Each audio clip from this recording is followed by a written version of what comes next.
저는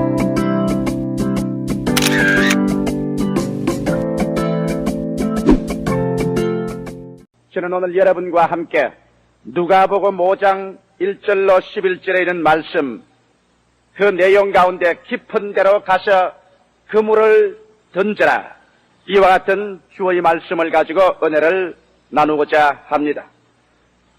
저는 베드로의 일생 중에서 가장 획기적인 변화가 일어났던 누가복음 5장 1절로 10절의 사건을 언제나 마음속에 깊이 감격을 가지고 되새겨보고 느껴보고 하는 것입니다. 베드로는 괴로운 나날을 지나는 평범한 한 사람의 어부였습니다. 그는 가난한 가정의 아들로 태어났음에 틀림이 없습니다. 높은 교육을 받지 못하고 비천한 사람들 중에 한 사람이었습니다. 아마 어부의 아들로 태어나서 어부로서 그대로 두었으면 일생을 보낼 사람이었습니다. 성경에 보니 베드로가 자녀가 있었다는 말이 없는 것을 보니까 결혼을 해서도 그는 아마 무자하였던 것 같습니다.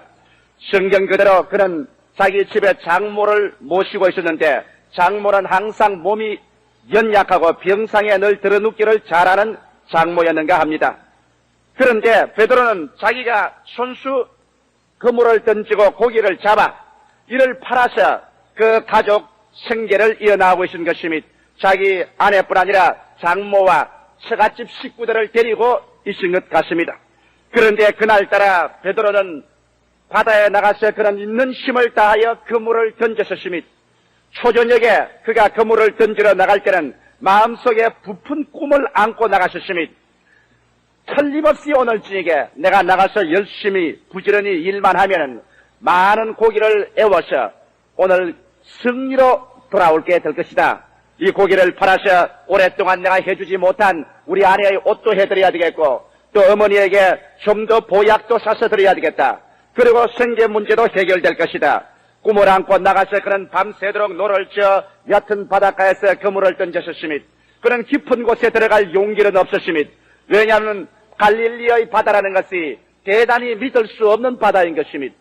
일단 헤르몬산 위에서 바람이 불어오기 시작하면은 육지보다 600척이나 낮은 이 갈릴리 바다는 일시에 하늘로 진공의 물이 끌려 올라가듯이 뛰기 때문에 조금 잘못하면 배가 파손됩니다.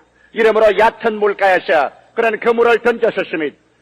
자정이 되도록 그는 그물을 던지면서 애를 써보았지만 아무것도 잡힌 것이 없습니다.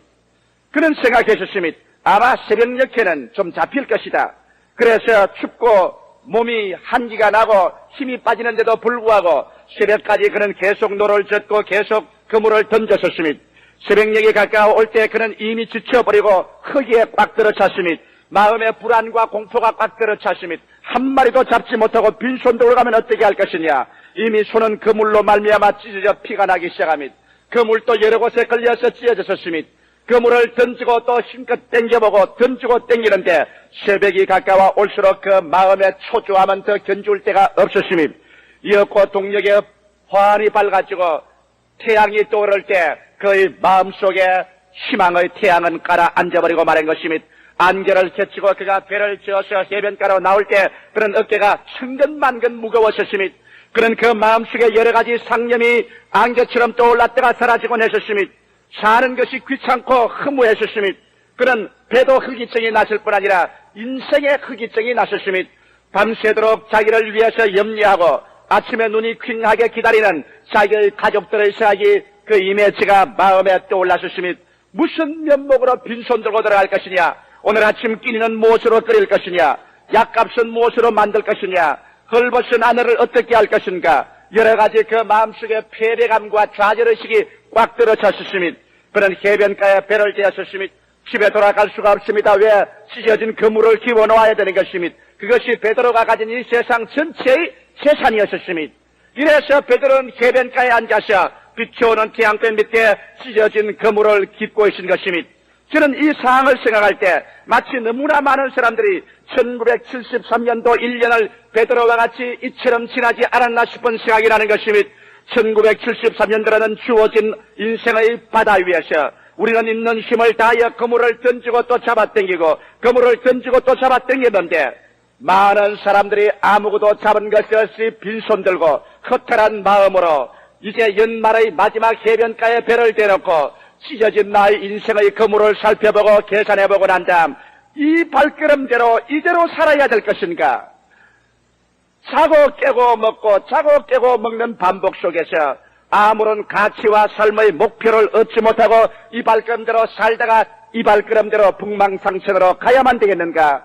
이와 같은 여러 가지 상념이 12월 31일이 되면 우리의 마음속을 걷잡을 수 없이 지나가고 나는 것입니다. 오늘 이 시간에 베드로가 해변가에 앉아서 허기찬 인생을 부둥켜 안고 그런 여러 가지 고민과 상념 속에 어덕일 때 그의 생애 속에 일대 혁명적인 사건이 일어났던 것입니다. 베드로의 전 생애를 변화시키고 그 변화된 베드로로 말미암아 전 사회와 세계가 변화받는 위대한 기적의 순간이 베드로에게 다가오게 된 것입니다. 저는 바로 이와 같은 기적의 순간이 오늘 여러분의 생애 속에 다가옴으로 말미암아 74년 전은 여러분 자신이 변화받을 뿐 아니라 여러분의 이웃과 우리 한국 사회와 조국과 세계를 변화시키는 위대한 기적적인 역사가 여러분의 생애 속에서 나타나기를 바라마지하는 것입니다. 베드로가 체험한 것은 무엇이었습니까? 그는 자기의 스스로의 운명의 슬픔 속에 취하여 주위 환경에 일어나는 사항을 관찰하지 못하고 있었는데 갑자기 수없이 많은 무리들이 예수 그리스도를 옹이하고 밀고 오는데 예수님은 많은 무리들이 서로 붙잡으려고 하며 그게 잡히지 않으려고 앞서서 총총걸음으로 오시더니 그대로 베드로의 배 위에 뛰어들어 올라앉으십니다. 그러고 난 다음 베드로 보고 주님께서 명령해 주십니다. 이 배를 조금 바다 속으로 밀어 넣어라. 베드로는 엄격결에 주님의 그 권위에 찬 말씀에 질려서 그런 배를 조금 저 바다 안으로 넣으셨습니다. 예수는 배에 앉으셨습니다.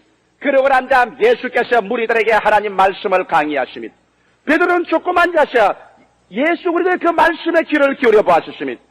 예수 그리스도의 말씀에 귀를 기울이자 말자 그는 마치 어떤 깊은 곳으로 끌려 들어가는 사람처럼 마치 엘리베이터를 타고 깊이 내려가는 것처럼 그 마음 전체가 그리스도의 말씀에 사로잡혀 끌려 들어가는 것을 느꼈습니다.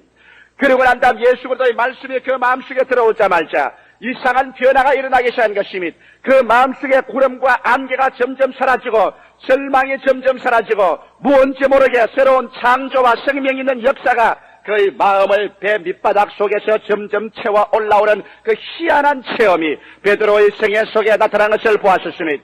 그는 그물을 깁는 것을 잊어버렸습니다. 배고픈 것을 잊어버렸습니다. 가족이 기다리고 있는 것조차 잊어버렸습니다. 그는 그 마음속에 예수가 점점 가득 채워지자 예수 그리스도가 그 마음을 점령하자 그만 그리스도의 임재하심이 그에게 허기증과 절망과 슬픔과 좌절감과 괴로움이 다 없어져 버리고 그의 마음 가운데 예수 그리스도로 말미암아 넘쳐나오는 치료와 영광과 생명과 위대한 창조적인 신념이 그의 배 밑을 부여잡고 그의 가슴을 뿌듯하게 만들어 놓고 말한 것입니다. 그러자 예수께서 온갖 말씀을 다 마치시고 난 다음에 얼굴에 상기된 베드로를 바라보시고 난 다음 말하셨습니다. 밤새도록 그물을 던져도 찢어진 그물만 갖고 아무것도 잡지 못한 당신 내 말을 들으시오. 이제 깊은 데로 배를 저어 가십시다. 베드로는 그 말을 듣고 난 다음 꿈에서 깬 것만 같았습니다. 그리고 예수 그리스도의 얼굴을 다시 쳐다보았습니다. 이분이 누구신가? 깊은 곳으로 배를 저어 가자는 사람이 갈릴리 바다의 풍랑이 얼마나 믿을 수 없다는 것을 모르는 사람 아닌가? 이분은 학자요 종교가치 어부는 아니지 않은가? 이분이 어째 어업에 대해서 그 물든 일에 대해서 간섭을 할 수 있는가? 이 사람이 어떻게 그런 말을 할 수 있는가? 베드로는 응격길에 말하셨습니다. 아니올시다. 깊은데요? 나는 어째 밤새도록 이곳에 그물을 던졌으나 잡은 것이 하나도 없는데요? 그러나 예수 그리스도는 조금 더 굽히지 않습니다. 주님은 베드로에게 말씀한 그대로 그 말씀 뒤에 서서 깊은 곳으로 가자는 지시를 그대로 했었습니다. 베드로는 예수 그리스도의 그 위험에 의미에 눌려서 그런 배를 지었습니다. 그 뒤에는 예수님이 서 있었습니다. 그 배 안에는 예수님이 함께 타셨습니다. 얕은 곳을 지나 중간층을 지나 깊은 곳으로까지 배를 지어 들어가셨습니다. 그러자 예수께서 이 자리라고 고개를 끄덕끄덕 하셨습니다. 베드로는 생각했습니다. 이상한 분이다. 이분은 종교가요, 학자요, 이와는 기적을 행하는 분이겠지만은 어부는 아니지 않느냐? 해양학을 아는가? 조류학을 아는가? 그렇지 않으면 이 고기 잡는 법을 아는가? 나는 뱃사람으로서 어부로서 평생을 받아야 지냈는데 알아도 내가 많이 알지 이 사람이 이런 것을 알 택이 무엇인가? 마치 오늘날 수없이 많은 사람이 질문하는 것처럼 예수 믿는다고 사업이 잘 될 리가 있느냐? 예수 믿는다고 건강이 회복될 리가 있느냐? 예수 믿는다고 안 될 일이 될 일인가? 예수는 하나의 종교지, 하나의 신학이지, 하나의 철학이지, 어디 예수 믿는 것이 우리 생활과 관계가 있겠는가? 그런 질문하는 사람과 같았습니다. 그러나 베드로는 은벽길에 그런 예수 그리스도의 권위에 눌려 어찌할 수가 없기 때문에 그런 말을 했습니다. 내가 밤이 맞도록 수고해도 잡은 것이 하나도 없으되 주님께서 말씀하셨기 때문에 그 말씀에 의지하여 그물을 던지리이다. 그래서 베드로가 그물을 던졌습니다. 그물을 던지자 말자 일시에 고기들이 몰려와서 그 그물에 걸렸었습니다. 그물이 얼마나 가득한지라 잡아당기니까 찢어지기 시작합니다. 베드로는 혼자 그물로 감당할 수 없습니다. 자기의 배에 고기를 채우고 친구들의 배를 손질해서 와서 그곳에 고기로 채웠었습니다. 고기를 가득 채우고 난 다음 예수의 얼굴을 쳐다보자마자 베드로는 예수 그리스도 속에 새로운 것을 발견했었습니다. 그는 종교가요, 신학자요, 철학자 이상으로 그 얼굴 배후에는 우주와 만물을 다스리고 인간의 생사, 화복을 주장하는 운명의 주제자, 전능하신 하나님, 영존하시는 아버지, 하나님의 위대한 권세가 그 속에 있는 것을 그는 알게 되자마자 그만 베드로는 자기 마음속에 천길만길 구렁텅이로 떨어지는 죄인이라는 것을 깨닫게 된 것입니다. 예수 그리스도의 그 밝고 영원한 하나님의 신성 앞에 서자마자 여태까지 감추고 없는 듯이 어떤 그 인생 전체가 뻘거벗은 것처럼 드러나는 것입니다. 그는 그리스도 앞에 견딜 수가 없었습니다. 마치 지뢰가 태양 앞에 견딜 수가 없어 그늘을 찾아가는 것처럼 그는 그리스도 앞에 엎드렸습니다. 주여, 나는 죄인입니다. 나는 무력한 인간입니다. 나는 버림받은 인간입니다. 나를 떠나소서.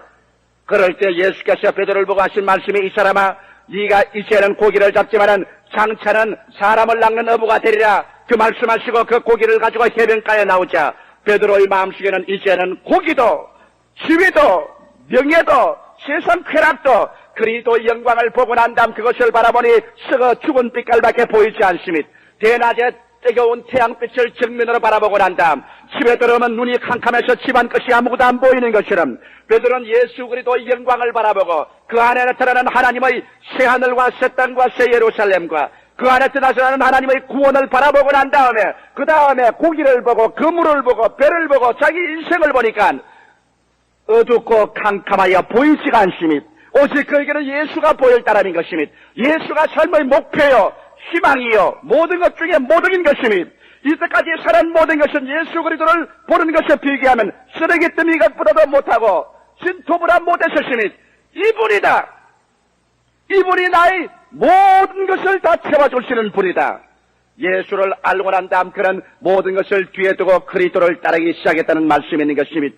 저는 이 말 가운데 여러분에게 오늘 두 가지 중대한 사항에 관해서 알아보고자 하는 것입니다. 왜냐하면 우리도 이 베드로와 같이 1973년 마지막 지나가는 해변가에 앉아서 이제는 세월은 다 흘러갔습니다. 이제는 다시 그물 던질 기회는 없습니다. 73년도는 지나갑니다. 이 해변가에서 우리는 앉아서 빈 배를 바라보고 찢어진 그물을 헤아려가면서 시커먼 자 인생의 회오에 꽉 들어차 있는 여러분이 많을 줄 아는 것입니다. 이 자리에서 우리는 어떻게 인생을 살 것이냐? 그런데 오늘 여러분은 교회에 와서 앉아 계십니다. 갑자기 예수 그리스도의 복음을 듣게 된 것입니다. 조용기란 사람의 입을 통해서 오늘 이 시간에 갑자기 인생의 마지막 해변가에서 예수 그리스도의 초청과 예수 그리스도의 복음을 듣게 된 것입니다. 이 도대체 무슨 일인가? 내가 왜 오늘 순복음 중앙교회에 와서 앉아 있는가? 지금 아직도 가입해야 될 빚이 있는데, 사업이 있는데, 밥 달라고 하는 자녀들이 있는데, 병든 자가 있는데, 내 마음에 불안이 꽉 들어찬데, 내가 이곳에 와서 조 목사의 설교를 듣고 앉아있다니, 이 웬 말인가? 이 시간에 하나님께서는 여러분의 운명을 변화시키기 위해서 거룩하신 성령으로 여러분을 이 자리에 불러주신 것입니다. 성경은 말씀하기를 아버지께서 내게 오게 하지 아니하시면 내게 올 자가 없나니라고 말씀한 것입니다. 아버지께서 여러분을 이곳에 오게 하시자 오늘 이 시간에 73년도 인생의 배 속에 왜 여러분이 공허하게 그물을 던졌다 땡겼다 하면서 아무것도 갖지 못했는가 그 이유를 보여주는 것입니다. 갑자기 베드로의 뱃속에 예수 그리스도께서 뛰어 올라타신 것처럼 오늘 이 시간에 갑자기 주의 성령께서 여러분의 마음을 감동하사 여러분의 가슴 속에 예수께서 나타나기를 원하시는 것입니다. 예수님은 여러분 오늘날 우리의 빈 뱃속에 나타나기를 원하는 것입니다.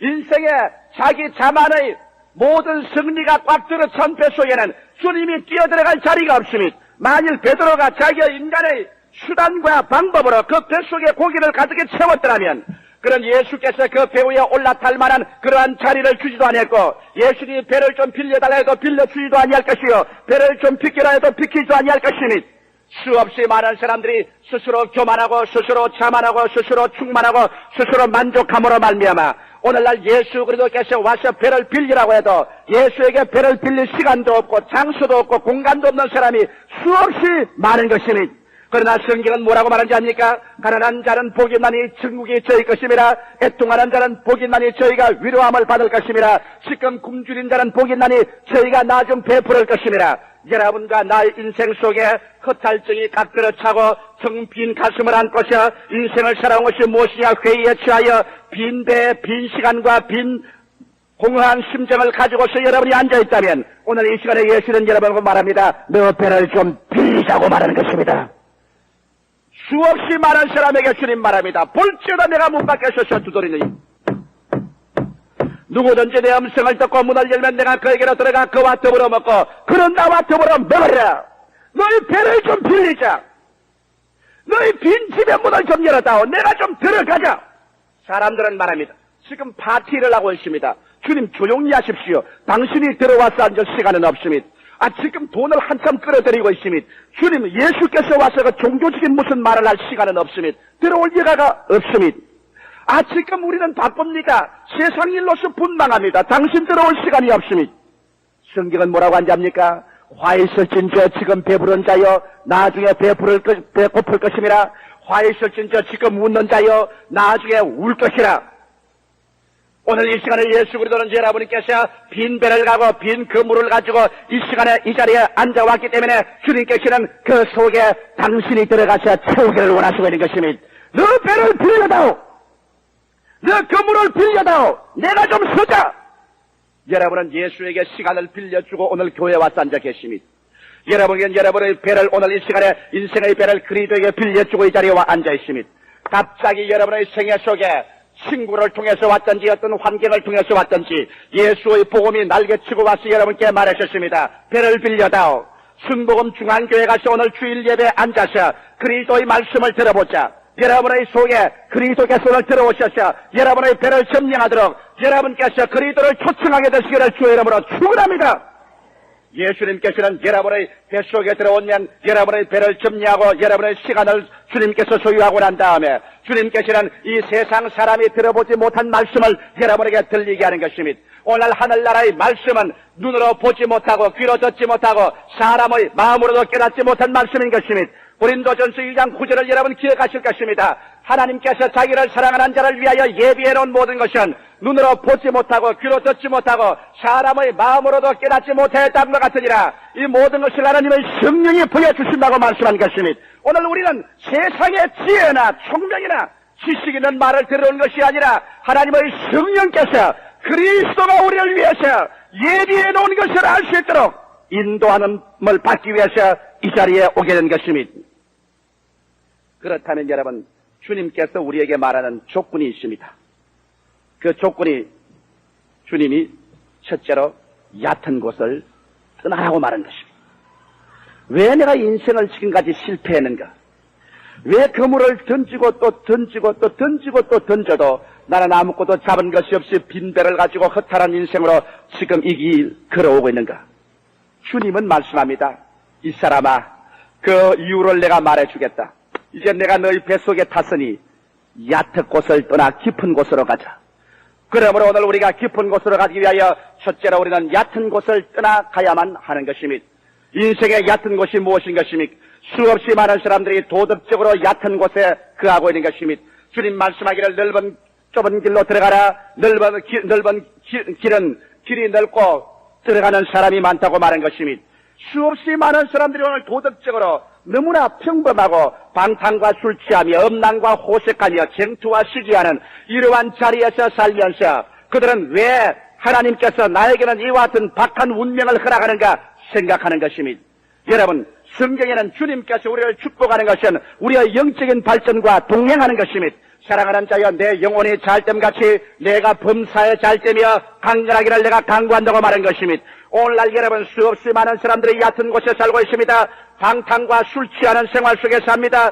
조금만 돈이 생기면, 조금만 생활이 좋아지면 그만 방탕과 술 취함으로 꽉 들어차고 마는 것입니다. 대로마 제국이 무너진 것도 그들이 방탕과 술 취함으로 무너진 것입니다. 로마가 하루 만에 일어나지 않았지만은 무너질 때는 성편없이 무너졌습니다. 로마에는 수없이 많은 사람들이 방탕과 술 취함으로 말미암아 밤새도록 연락하는데 그들은 어떤 기술을 배웠느냐? 많이 먹고 난 다음 토하는 기술을 가르쳐 준 것입니다.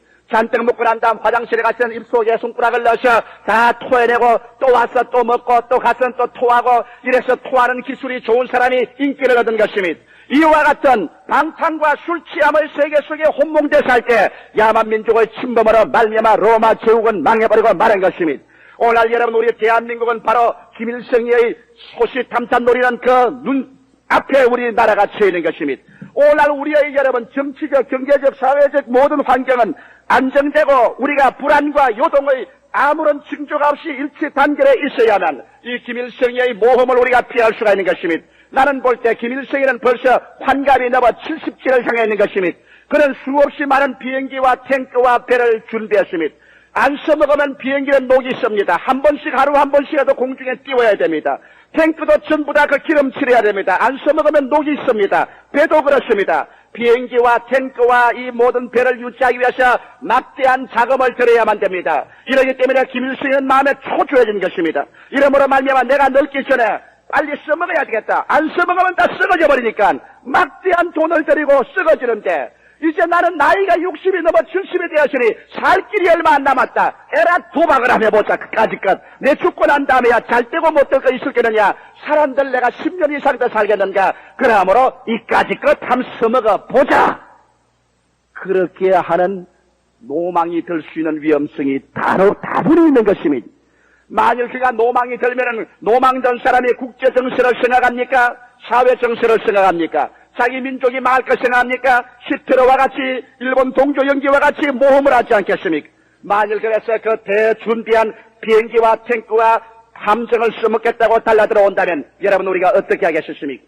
오늘날 시대처럼 우리 한국 사람들은 방탕과 술 취하지 말려 정신을 차리고 우리의 허리춤을 묶어서 마음과 정신을 가득 세워서 우리의 이 세대를 무사히 넘길 수 있도록 마음의 다짐을 가져야 될 필요가 있는 것입니다.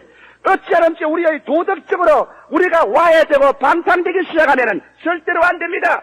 좀 더 수출해서 돈을 벌었다고 해서 흥청망청하여 아무 곳이나 쓰는 것은 빠요, 쓰는 것은 그저 술집이요, 쓰는 것은 방탕이요, 기생들이요, 오락이요, 이렇게 나간다면 오늘 정신적인 환경은 우리 완전히 저해되어버리고 말고 회전이 가운데서 우리 한국이 또 어찌 될지 어떻게 알겠습니까? 우리 옛날에 개방되고 난 다음 당파 싸움에 당파 싸움, 정치 싸움에 정치 싸움으로 어지러우면서 큰 소리 꽝 한 것이 기억납니다.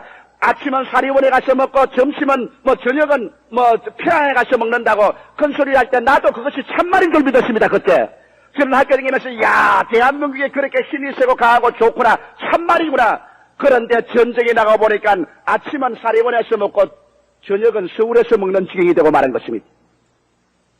이러므로 여러분 우리는 정신을 차리고 있어야 됩니다. 예수께서 말씀하기를 말세에는 수많은 사람이 생활의 염려와 방탕으로 말미암아 그 마음이 둔하여지고 그날이 득과 지말이라고 말한 것입니다. 오늘날 마귀는 자기의 때가 얼마 남지 않은 것을 알고서 온 세계에 임하여서 세계 모든 사람의 정신을 혼미케 하게 하여 방탕과 술 취함으로 세계를 안개와 구름같이 덮고 있는 것입니다. 이러므로 태간 사람까지라도 음란과 방탕으로 말미암아 이 세계의 정신을 차리지 못하게 하는 것입니다. 여러분 이스라엘 백성이 하나님의 태감을 받고 광야에 나왔다가 음란하고 방탕하다가 하루에 34,000명이 죽음을 받은 것입니다. 오늘 우리 예수 믿는 사람들이 가장 조심해야 될 것은 이제 마지막 때입니다. 우리의 도덕적인 수준을 저하시키시면 안 됩니다. 우리는 세상에서 소금이요 세상의 빛입니다. 교회가 일어나서 도덕적 정신적으로 오늘 우리 한국 사회에 빛이 되고 소금이 되어야 될 것인 것입니다. 이러므로 우리는 오늘 도덕적인 얕은 해변가를 떠나서 방탕과 술 취하고 세계적인 정황이 음란과 호색으로 가득 차 있는 것입니다. 방탕과 술 취하면 정상적인 판단력과 정신자세를 그르치고 음란과 호색은 인간으로 하여금 가장 비참한 하나님의 저주를 받게 하는 것입니다. 성경에 하나님께서 말씀하기를 모든 죄는 다 몸 밖에 있으되 음란과 호색은 자기 몸에게 죄를 짓는 것이라고 말하셨습니다. 너희 몸은 하나님의 성전이라. 하나님의 성령이 너희 몸 가운데 거하는 것을 알지 못하느냐. 하나님의 성전을 더럽힌 자는 하나님이 멸하시라고 말한 것입니다. 성경에 하나님께서 주님이 친히 택한 백성이라도 언제 멸하느냐 하면 음란과 호색할 때 주님은 택한 백성도 멸망시켜버리고 말한 것입니다. 이러기 때문에 오늘날 음란과 호색의 얕은 해변가를 떠나야만 되는 것입니다. 그 다음 쟁투와 시기하지 말라고 로마서 13장 12절로 13절에 말한 것입니다. 오늘날 여러분 쟁투와 시기 이것이 우리의 가슴 속에 우리의 가정과 사회에 꽉 들어차서 서로 물고 찢고 서로 헐벗고 헐뜯고 쟁투와 시기 속에 정신을 차리지 못할 동안에 우리는 다 배후에 신앙을 도적맞고 안녕을 도적맞고 평화를 도적맞고 말 것인 것입니다. 이러므로 성경 말씀대로 쟁투와 시기지 하지 말고 이럴 때수록 깨어서 기도하며 주님을 바라보고 하나님 중심으로 서서 나가라고 했던 것입니다. 이러기 때문에 오늘 이 시간 1974년도를 보내면서 우리는 이 얕은 도덕적인 해변을 떠나야만 됩니다. 우리는 결심하여 술 취하는 사람은 술 취하지 말며 방탕하는 사람은 방탕을 버리고 음란과 호색하는 사람은 그 길을 끊으며 쟁투와 시기 속에 여념이 없는 사람은 이를 버리고 단정한 신앙으로 주님 중심으로 서는 생활로 돌아와야 될 것인 것입니다. 우리는 도덕적으로 얕은 해변을 떠날 뿐 아니라 정신적으로도 얕은 해변을 떠나야만 되는 것입니다. 정신적으로 얕은 해변을 떠나다니요. 이 무슨 말입니까? 여러분, 새해라는 것은 하나님이 주신 하나의 시간과 공간입니다. 이것은 아무 것 없이 우리가 다가왔지만은 새해는 요리해야 됩니다. 새해를 요리하는 솜씨는 어디에 있는 것입니까? 사주팔자입니까? 손금이 여러분의 새해를 요리합니까? 골상학이 여러분의 새해를 요리합니까? 여러분 사주가 여러분을 요리합니까? 아니요. 여러분의 정신적인 자세와 바탕이 새해를 요리하는 것입니다. 우리는 새해를 받아들였습니다. 그러나 이 새해가 우리의 마음의 해변가에 부딪힐 때 이 새해를 어떻게 요리할까 한 것은 여러분의 마음의 자세에 놓여 있는 것입니다. 이러기 때문에 잠언서 3장에 지킬 만한 것보다 내 마음을 지켜라. 생명의 근원이 거기에서 나온다고 말하셨습니다. 여러분의 74년도의 새해는 여러분의 가슴 속에는 마음의 자세가 요리하여 여러분의 새해를 만들어내게 되는 것입니다. 그러면 어떠한 얕은 정신적인 상황에서 우리는 벗어나야 되는 것입니까? 좌절감과 실패와 절망감에서 벗어나야만 되는 것입니다. 나는 어제 그저께 신문을 보니까 재수생한 사람이 대학교 예비고사에 떨어지자 외아들인데 그 어머니에게 미안하다고 편지 한 통을 써놓고 난 다음 자살했다는 말을 읽어보았습니다. 여러분, 젊으나 청춘에 10번 넘어지면 11번 일어날 수 있는 그 나이에 대학교 입시에 떨어졌다고 해서 그런 낙심하고 절망하고 좌절감과 실패와 절망감에 사무쳐 자기의 생명을 버렸다는 것을 생각할 때 내 마음속에 그 사람을 생각하고 비참한 생각이 나지 아니할 수가 없었습니다.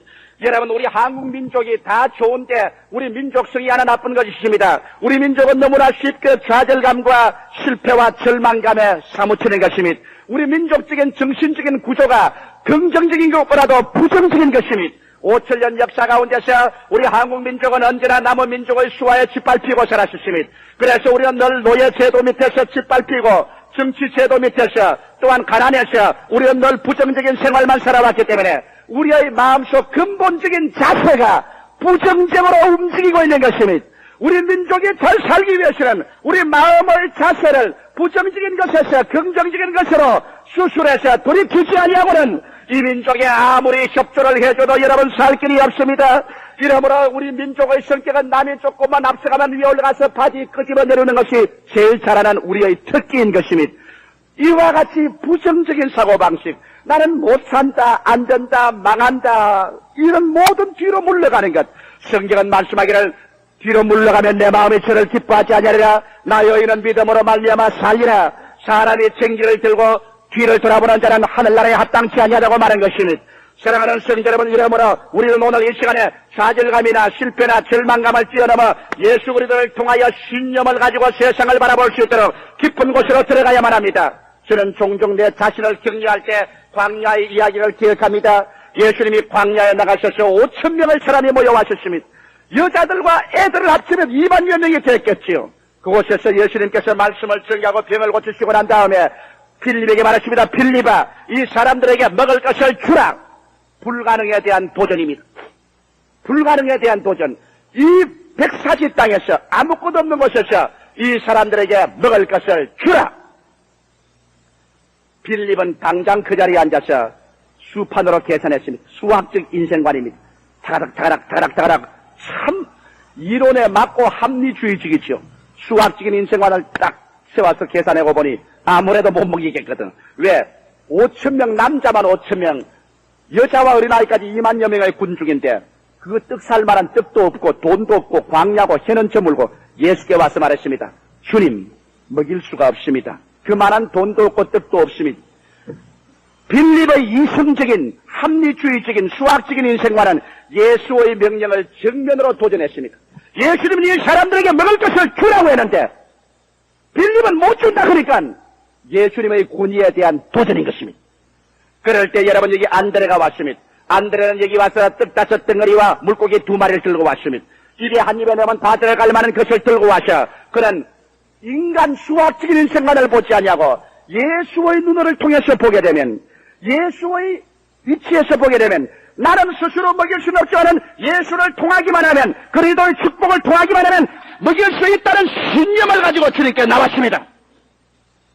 예수님은 할 수 없다는 좌절감, 실패, 절망감에서 나오는 빌립은 제껴놓고 떡 5덩어리와 물고기 2마리에서 먹일 수 있다. 주님이 축복만 해주면 주님을 이 떡 5덩어리와 물고기 2마리 플러스 예수 그리스도만 하면은 절대로 먹일 수 있다는 신념을 가지고 나온 안드레와 같이 있어서 안드레를 축복하고 그 손에 통해서 이 사람들을 다 먹이고 12바구니를 남게 했습니다.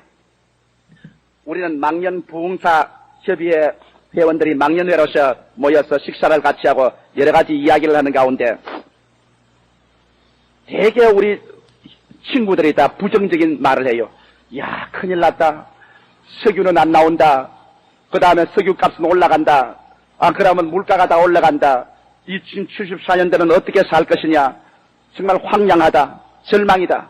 여러 가지 말을 했습니다. 그럴 때 제가 우리 형제들과 있으면서 내가 한 말이 있습니다. 여보시오. 인간의 실망은 하나님의 기회요. 하나님이 영일만해서 석유가 갑자기 풍풍 솟아나게 할지 누가 알겠소? 그런 기적도 없다고는 우리가 볼 수 없지만은 그러나 어려우면 어려울수록 그때 바로 하나님께서 나타나셔서 이 어려움을 극복하고 정말 영혼이 잘됨같이 범사의 잘됨에 강건하고 생명을 얻게 넘치게 할 수 있는 기회가 온 것이요.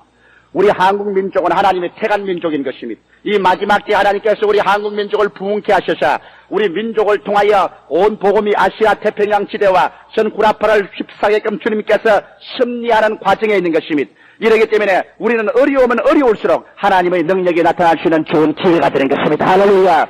밤이 어두울 때 별빛이 더 빛나는 것입니다, 여러분.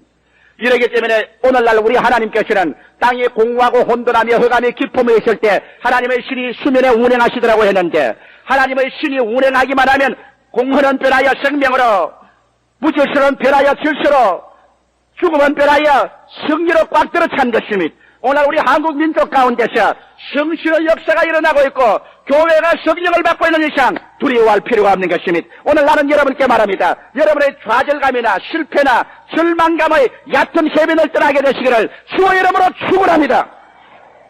나는 우리 형제 한 분의 간증이 내 마음속에 크게 격려를 주었습니다. 이분은 군대에 있을 때 제 설교집을 읽고 신앙을 좀 얻었답니다. 그러나 우연히 사업을 하다가 사업에 완전히 실패를 하고 난 다음 그 다음 자동차 사고로 허리가 부러졌습니다. 돈은 없고 빚은 지고 자동차 사고로 허리는 부러지고 이제는 올 때 갈 데가 없이 즉십자병원에 입원해 있다가 부러진 허리를 부둥켜 안고 교회를 찾아왔었습니다.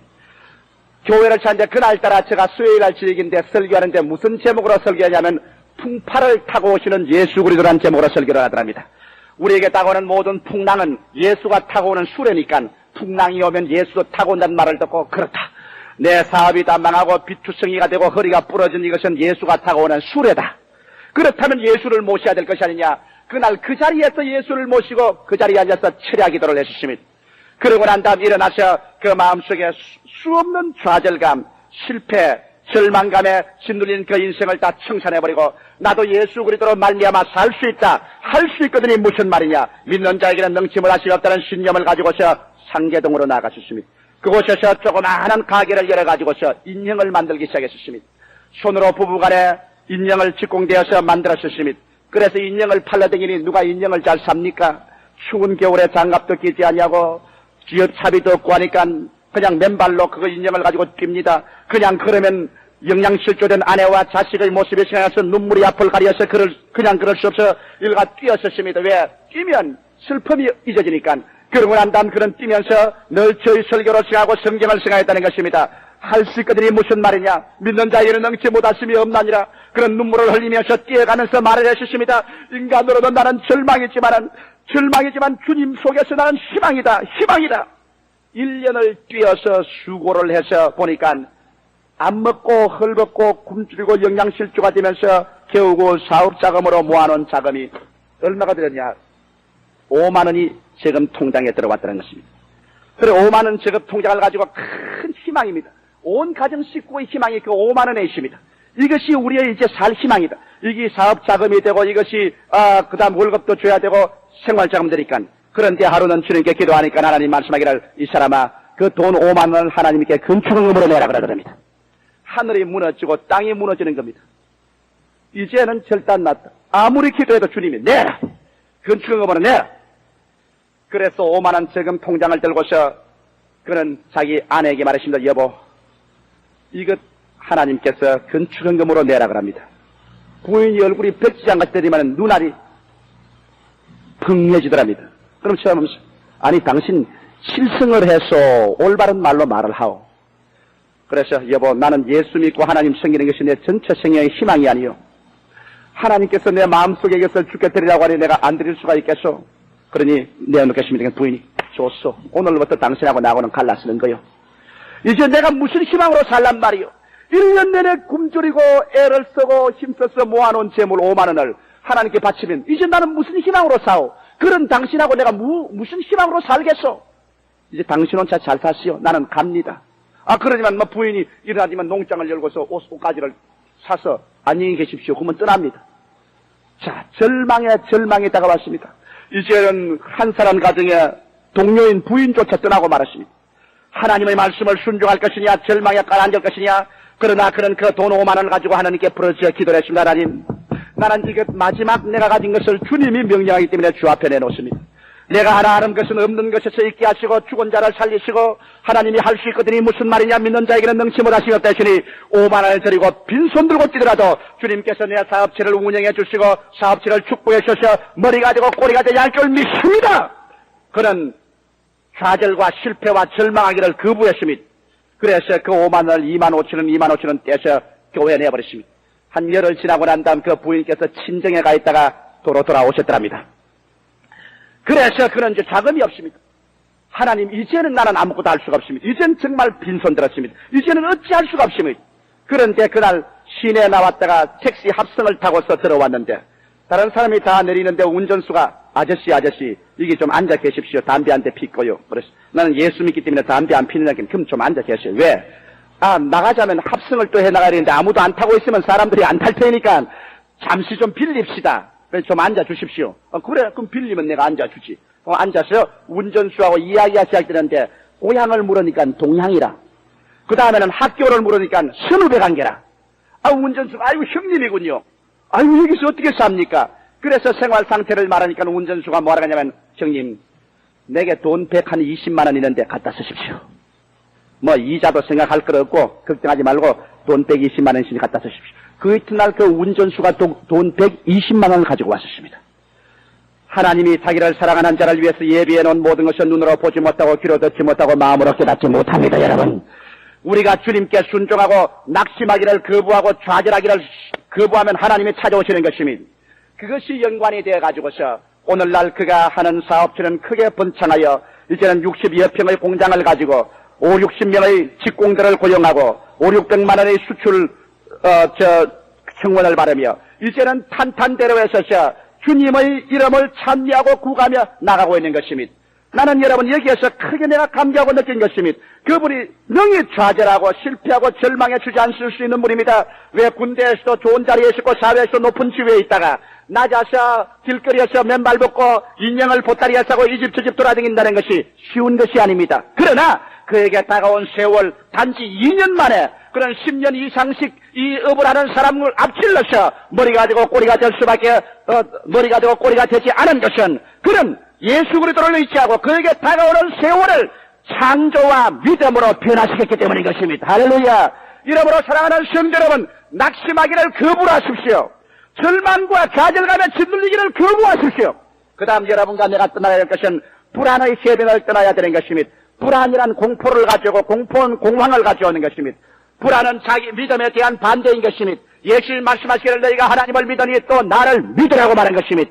수없이 많은 사람들이 내일에 대한 불안, 미지의 세계에 대한 불안을 가지고 있습니다. 그러나 여러분과 내가 그 나라와 그 일을 먼저 구하고 예수 그리스도를 믿음으로 사랑한다면 성령 로마서 8장에 있는 말씀대로 하나님이 그 아들을 아끼지 않고 우리에게 주시니까 그 아들과 함께 무엇을 선물로 주지 않더느냐. 여러분께서 예수 그리스도에게 온 몸과 마음을 던지고 믿으면 그리고 기도해서 내어 맡겨버리면 하나님의 성령은 여러분의 마음 가운데 불안을 해소하고 그 대신 믿음을 갖다 넣습니다. 여러분 오늘 마음의 믿음은 내일의 여러분의 운명을 좌우하는 것입니다. 성경에는 내 아는 대로 될 것이라고 말 안 했습니다. 내 계획대로 될 것이라고도 말하지 않았습니다. 내 믿은 대로 될지어다. 여러분 1974년도는 신념의 사람들 되기를 예수 이름으로 축원합니다. 그래서 여러분 마음 가운데 하나님 말씀으로 불안의 자리에 채워놓고 말씀을 써서 나가야 되는 여러분의 마음속에는 불안 대신 믿음이 있을 것입니다. 우리는 분노의 해변을 떠나야 되는 것입니다. 수없이 많은 사람들이 분노에서 자기 영혼의 자세를 망치고 있는 것입니다.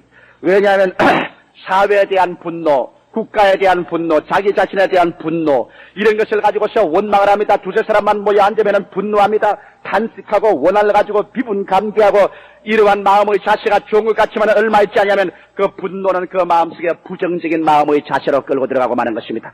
사람은 성을 내고 분노를 내면은 완전히 부정적으로 되고 마는 것입니다. 한 가정에도 밥상에서 부부간에 앉아 오손도손 좋은 이야기 하다가 조금만 의견이 상충되어 그만 한 사람이 분노를 해버리고 만다면 그 가정의 확인은 다 깨어지고 파괴적인 부정적인 것으로 그 가정은 완전히 잡혀버리고 마는 것입니다.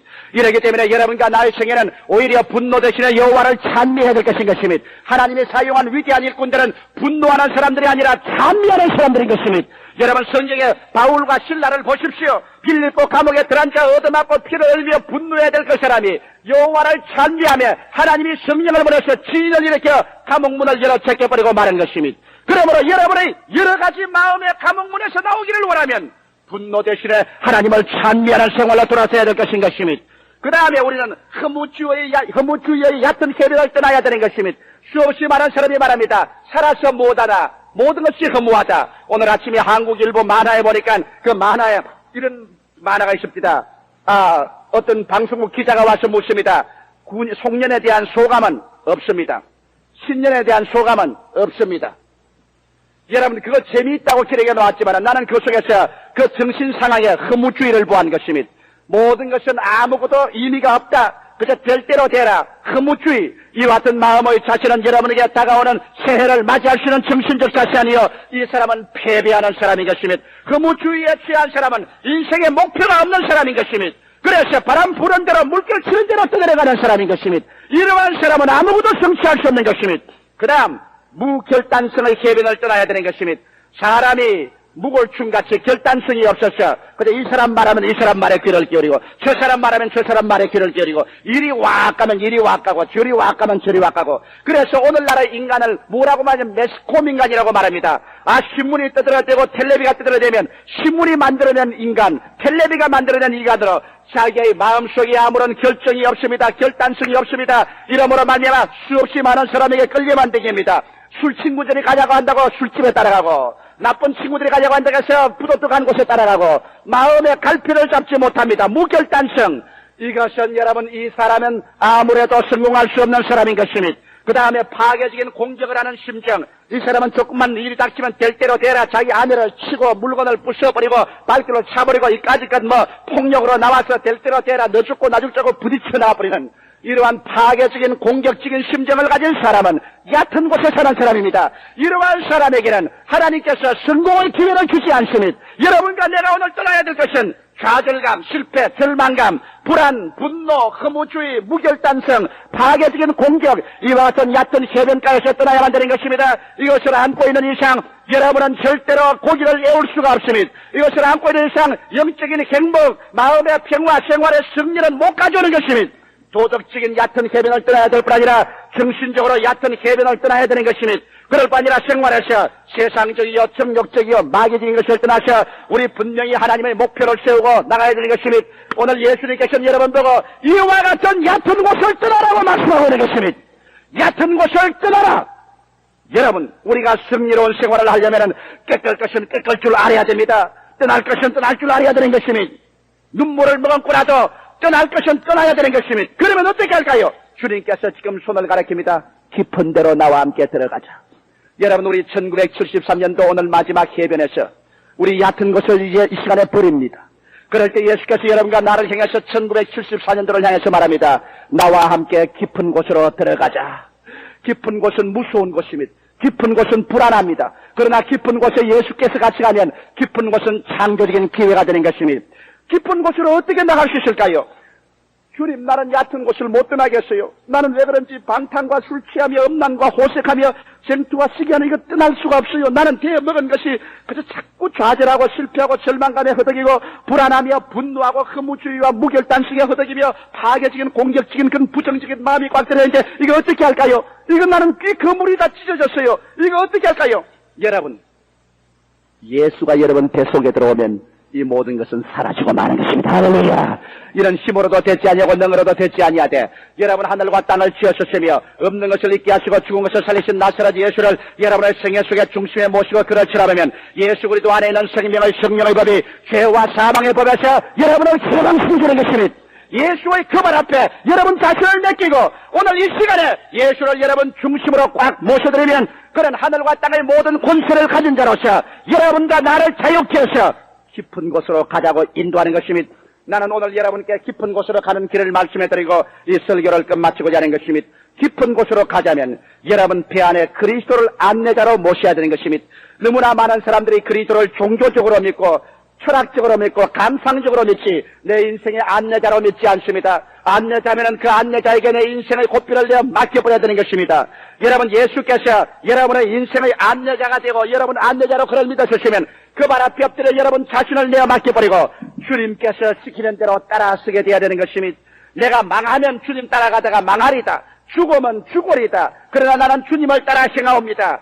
이와 같이 여러분께서 여러분의 인생을 배 안에 예수 그리스도를 안내자로 모실 때 예수님은 여러분의 인생길을 잘못 인도하지 않습니다. 그러므로 그리스도를 안내자로 모시면 예수님을 어느 길로 인도합니까? 내가 예수님을 인도하는 몇 가지 단계를 말하고 이 말씀을 끝마치겠습니다. 첫째로 주님은 중생의 체험으로 여러분을 이끌어 주시는 것입니다. 며칠 전에 어떤 청년 한 사람이 와서 말했었습니다. 그는 교회에 잘 나오고 예수를 사랑하는 사람인데 어떤 집회에 가니까 너 거듭났느냐? 너 거듭났느냐? 거듭났으면 너 거듭나는 날짜와 시간을 알아야 된다. 그래서 그 청년이 중재에게 혼돈을 입었었습니다. 나는 그러므로 예수를 사랑하고 교회는 나가지만은 거듭나는 날짜와 시간을 모르니 나는 버림받은가 보다.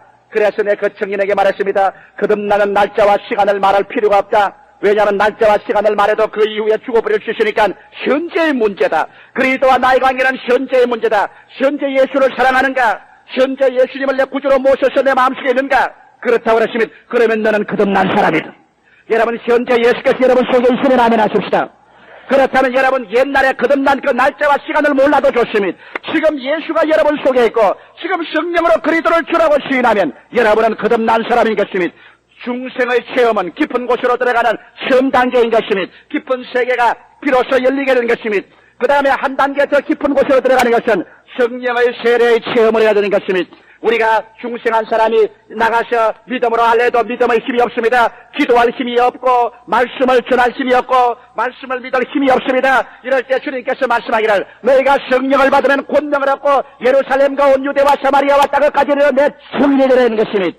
여러분 중생하셨으면 주님은 이 말세에 성신 주기를 원하시는 것입니다.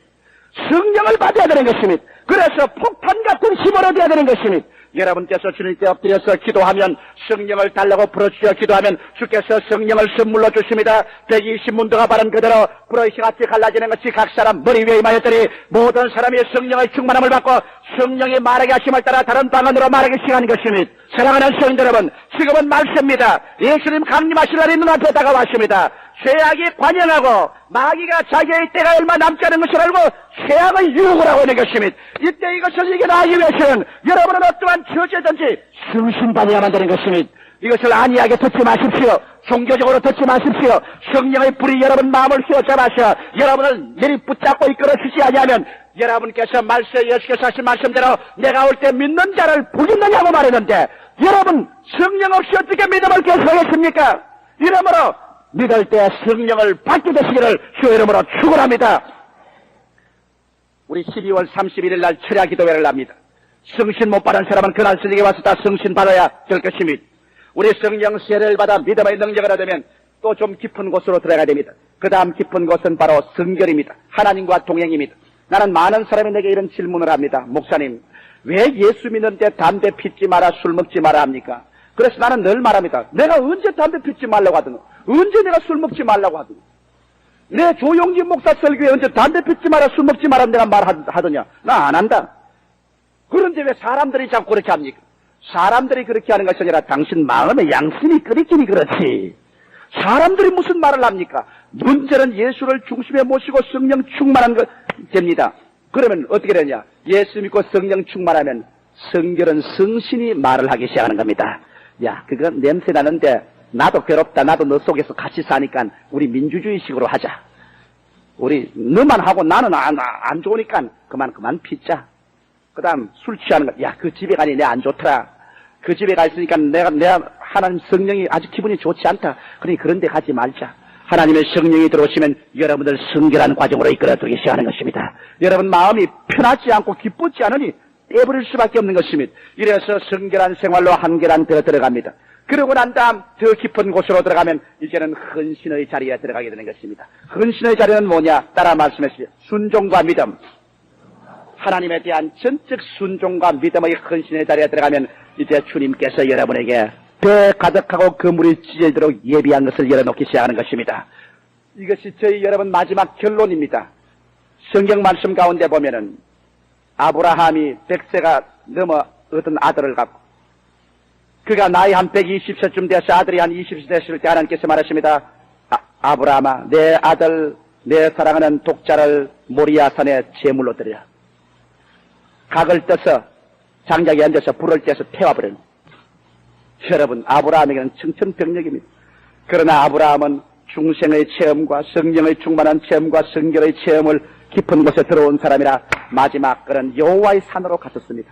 여호와의 산으로 가는 3일길은 그런 순종의 길이었습니다. 그 아들이 옆에서 잠자는 것을 보게 될 때 너를 내가 잡아 죽여야 되겠구나. 그 순종의 3일길, 그 부모의 정을 다 끊고 순종하는 3일길. 그 다음 산 밑에 가서 그런 믿음의 선언을 했습니다. 자기 종들을 보고 하는 말이 너희는 여기 있어라. 나와 내 아들이 한 산 위에 올라가서 함께 하나님께 제물을 드리고 다시 내려오리라. 그는 자기의 아들을 죽여놓아도 하나님이 살릴 것을 믿은 것입니다.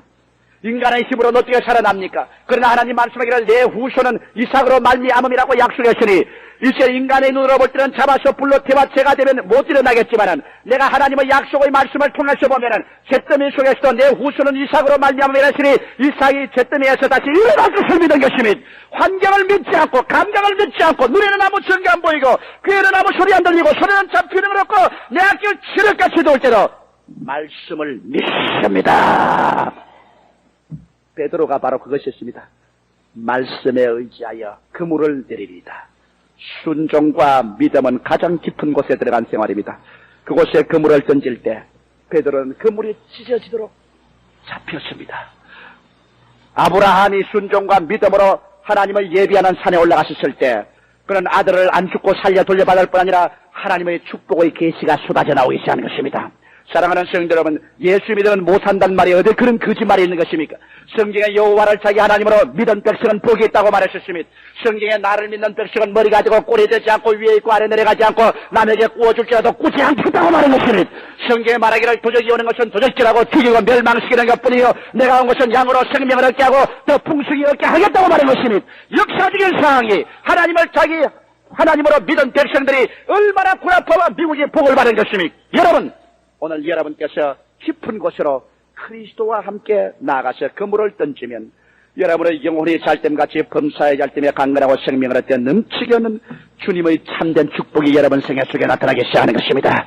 그 찢어진 그 물 빈 배를 다 없애고 이제는 마음에 만족합니다. 그 속에서 결과적으로 새로운 인생이 계시되는 것입니다. 이야, 인간들은 다 죄인이구나. 예수님의 그 발 앞에 엎드려 항복을 하면 주님께서 보여주십니다. 이 세상에 육신의 정력과 안목의 정력과 이 생의 자랑보다 가장 귀한 것은 영혼을 구원하는 것이다. 사람을 낚는 생활, 이것이 인생 전부다. 이 땅에 사는 것은 잠시 잠깐 빌려온 땅에 빌려온 대지 위에 시간을 빌려서 우리 사는 것이다. 여기에서 영혼을 구원하라. 내 영혼을 낚아라. 정치에서, 사업장에서, 학교에서 모든 것은 영혼을 낚는 수단이 되는 것이다.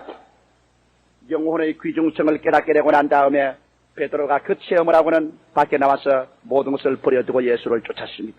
여러분이 이와 같은 하나님의 큰 축복을 체험하고 나면은 그 다음에는 세상 모든 것에 대한 미련이 끊어지고 마는 것입니다. 있어도 그게 잡히지 않냐고, 없어도 그곳으로 말미암아 낙심하지 않습니다. 부하다고 음란호색하지 않고 빈하다고 낙심해서 타락하지 않습니다. 예수 그리스도만 온전히 보고 쫓아갈 수 있는 이러한 마음의 위대한 변화가 다가오게 되는 것이니 여러분, 이와 같은 1974년도를 맞이하기 위해서 오늘 얕은 곳을 떠나 예수와 함께 깊은 곳으로 나아가는 여러분 되시기를 주의 이름으로 축원합니다.